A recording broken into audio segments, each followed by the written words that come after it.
Começa agora. Diário Econômico. Um oferecimento do Canal Rural. Uma análise das principais informações que impactam os mercados, a economia global e do Brasil. Apresentação Marco Caruso. Bom dia, pessoal, tudo bem? Hoje é quinta, 31 de agosto de 2023 e esse é o seu Diário Econômico. Turma, aquele sessão merchan antes de tudo. Hoje, então, começa a Expert XP, o maior evento de investimentos do mundo. E para quem estiver por lá, reitero, então, o convite para acompanhar o painel que eu vou participar sobre renda fixa a partir das 18h50. Fica no espaço Pop-up, Bolsa e Mercado dentro da feira. E quem estiver presencialmente por lá ao longo do dia, também vai dar uma passada no nosso stand. Bom, sobre mercados, então, os nossos ativos ontem não conseguiram acompanhar de novo os ventos favoráveis que vêm lá de fora.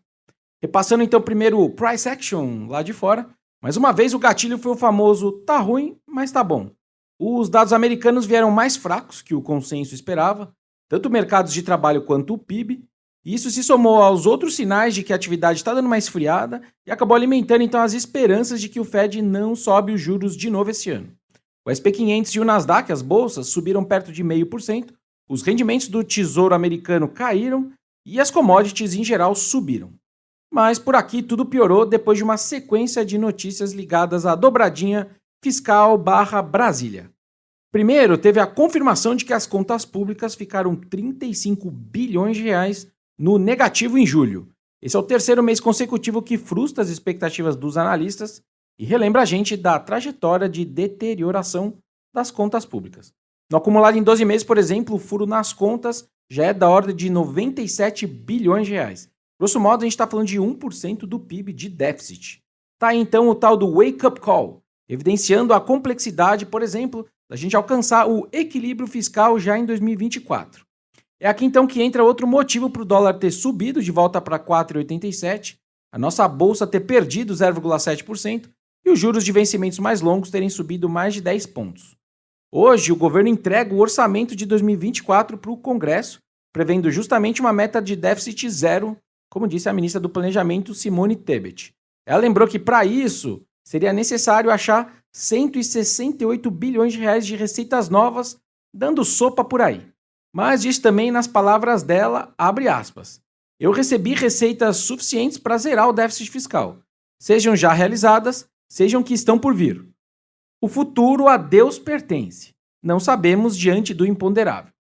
Enfim, essa incerteza, vamos pôr assim, que para no ar, pressiona a curva prefixada para cima, lembrando que o Copom, o Banco Central, na sua última decisão de juros, tinha tirado o risco fiscal do seu balanço de riscos.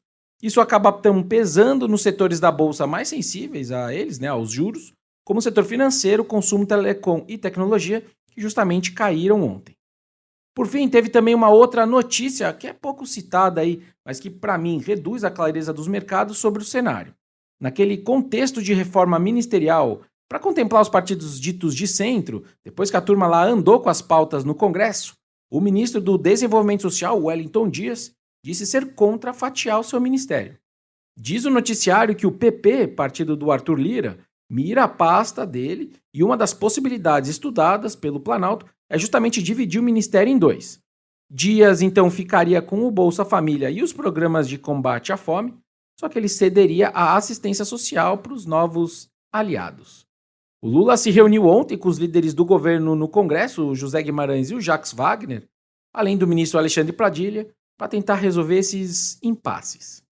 Já na agenda econômica de hoje, a atenção maior fica com a inflação ao consumidor americano, que sai às 9h30 da manhã. Qualquer surpresa minimamente positiva em termos de menos inflação, o mercado embarca ainda mais nessa dinâmica positiva que a gente está vendo nos últimos dias aí de agosto. E no Brasil sai também o desemprego de julho, que pode voltar a ficar abaixo de 8%.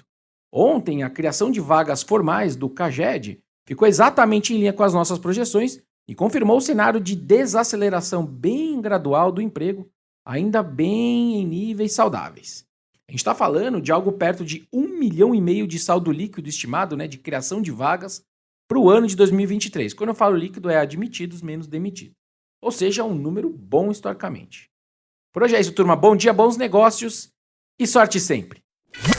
Você ouviu Diário Econômico, um oferecimento do Canal Rural.